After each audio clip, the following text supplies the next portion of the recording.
James Beaufort waking up after one of his crazy parties. A girl is sleeping next to him, and we learn that she is the sister to one of his friends. As he leaves the room and heads towards the swimming pool, he misses a message from his distressed sister, Lydia. Upon getting to the swimming pool, he gets into a fight with his friends. The fight automatically comes to a stop when Lydia shows up crying. She tells James that a girl, Ruby Bell, caught her doing something wrong and their father and the press will kill her if the truth comes out. James is confused as he doesn't know who Ruby Bell is. And who is this Ruby Bell? The scene cuts to a few hours before this disaster. Ruby Bell is sitting on the bus on her way to school. She excitedly talks to her professor, Sutton, about her recommendation letter to Oxford. The professor is happy to read the documents Ruby gives him and promises to write a good recommendation letter for her. For Ruby Bell, Oxford University is her dream, and Maxton Hall is her ticket to get there. She has worked hard to earn a scholarship in the elite school and is staying under the radar. Most of her classmates are wealthy snobs, and to them, Ruby is invisible. She only has one friend, Lynn, whose family went bankrupt. They are on the planning committee, and everything has to be perfect. It is at this point that Ruby notices she forgot to give Sutton a document. She rushes back to his office and finds him shoving his tongue down Lydia's throat. Immediately, Lydia and Sutton go into panic mode while Ruby quietly flees.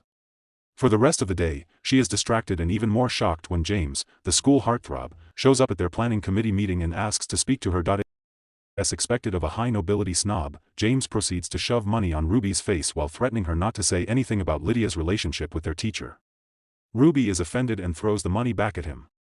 She admits she might be poor but does not need his money. She leaves him and heads out to work. After school, Ruby works as a waitress to earn money so they can afford a new stairlift for their father, who is in a wheelchair. By the looks of it, Ruby's family is struggling financially, but they are tight-knit and loving.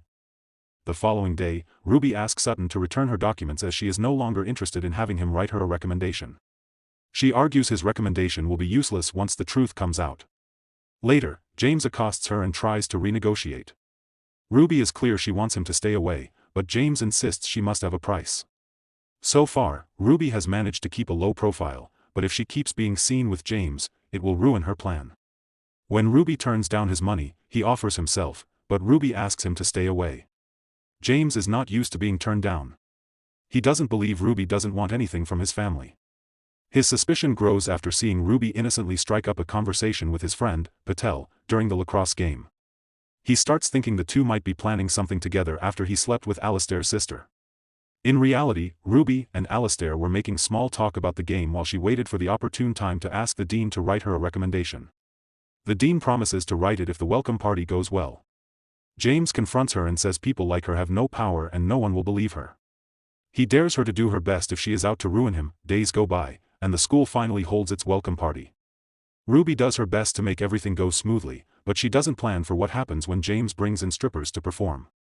The dean is disappointed in Ruby and decides to ban James from participating in the lacrosse games. He orders the two to work together on the next school party to redeem themselves in his grace. James is surprised when Ruby doesn't tell the dean about Sutton and Lydia. However, they loudly bicker about the dean's decision to force them to work together. After the meeting with the dean, Ruby dares James to do what he wants. She says she is not going to waste her chances at Oxford fighting with him. Of course, James takes this as a call for war and is determined to win. Flashback of a young James playing chess with his father.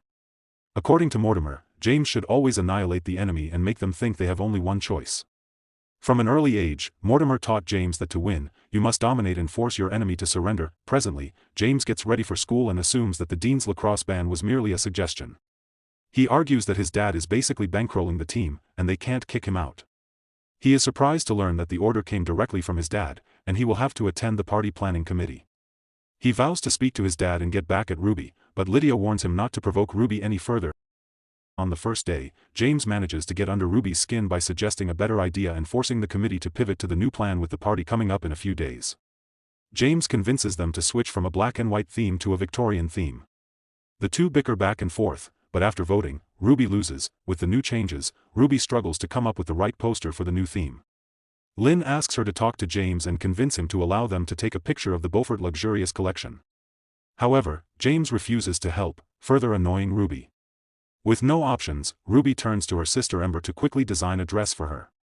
The two pull an all-nighter, but Ruby accidentally burns the dress while ironing it. She got distracted bickering with James on the committee group chat. On the other hand, James tries to talk to his dad about lacrosse, but his dad insists that he must learn the consequences of his actions. Mortimer asks James to focus on the business and the upcoming reception to introduce their new collection. The reception goes well, and James is officially named the face of the collection. As the days pass, Ruby stresses out about the poster and tries to devise a new plan. She gets into it with James during a class debate. She spares him no mercy and personally attacks him. She tells him that he is nothing but a privileged boy writing on his family's name, and that strikes a chord with James. He abruptly leaves the class, and Ruby is remorseful. After class, Lydia meets with Sutton in a cafe, and they agree it is best if they break up. Sutton is worried that Lydia will lose her chances to make things right with her dad if they continue to date. He says that he wants her to live to her full potential, and Lydia is hurt that they have to end things. Meanwhile, James and his friends throw a party. Alistair tries to talk to James about Ruby's words, but the former refuses to discuss it. During the weekend, Ruby talks with her dad, and he tells her to apologize if she is worried she hurt someone. Ruby takes his advice and meets with James. She apologizes to him and admits his party idea was the best. He asks about the poster, and she tells him the gown burned down. The two seemingly call for a truce, and things quiet down. James spends the weekend thinking of Ruby and drawing a portrait of her face. He also meets with investors as ordered by his dad. Mortimer is interested in getting Mr. Ellington to finance their new collection. He tries to hook James up with Elaine, Ellington's daughter, who has a crush on James. After the meeting, James texts Ruby and informs her that he is on his way to pick her up. He has changed his mind and will allow her to use one of the dresses in the Beaufort vault for the posters. As expected, Ruby is awed by how luxurious James' life is. She tells him about the rumors at school about his life, and he plays along. He teases her and asks her to tell him something no one knows about her. Ruby tells him that she will be the first in her family to go to university, and James is surprised. Ruby also secretly learns that James is a good sketch artist. The day starts off on a romantic note, with James playing the perfect gentleman. He invites Ruby to explore the dresses in his family's vault, allowing her to take pictures. In a moment of shared intimacy, he asks her to try one on. As she steps out in the dress, her beauty takes James by surprise, and he finds himself unable to look away. They share a few stolen moments, capturing their chemistry in a series of flirtatious photos. Unfortunately, James' parents show up, and Mortimer embarrasses Ruby in front of everyone. He argues she is not worthy of the dress and she looks lousy in it. He continues to tear into her as James and Cordelia stand and watch. Ruby collects herself and takes off the dress. She sarcastically thanks the Beaufort and refuses to ride back with Percy. Mortimer turns his attention to James and scolds him for running late for a meeting to entertain Ruby. Ruby is hurt that James never defended her and thinks he is embarrassed by her. She goes home crying on the bus and stays in her room the whole weekend. The next Monday, Ruby arrives at school to find posters of her and James promoting the donation gala. She feels even worse than before as people give her the side eye. The dean seems happy about the posters, but Ruby is having a semi-panic attack. She confronts James and asks why he would plaster her face on the posters when he knows she wants to keep a low profile. She also asks him why he would humiliate her like that. She asks him to act like they no longer know each other. As her panic attack continues, Ruby keeps thinking back to her dad's accident. She confesses to Lynn that Mortimer treated her like dirt. Lynn tries to comfort her, but Ruby pushes her away by doubting their friendship. During class, Ruby continues to spiral, especially after being called to the front of the class. She is unable to bear the pressure and opts to skip classes and head home. At home, she finds her dad struggling to make dessert for his wife.